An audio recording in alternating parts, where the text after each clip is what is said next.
nakasulat dun sa aklat ng buhay, kung ano-ano yung pinaggagawa mo habang buhay ka, yun ang pagkukuhanan ng hatol.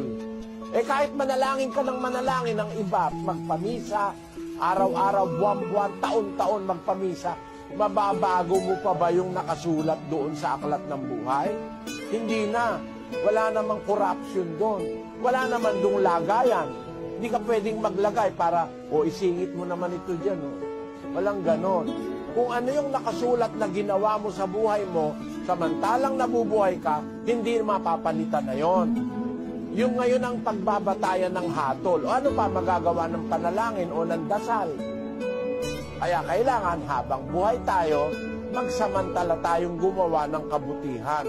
Kasi mare-record yun. Pagdating ngayon ng paghukom, yung lahat ng kabutihang ginawa mo, yun ang gagantihan ng Diyos sa'yo para maging dapat ka sa Diyos o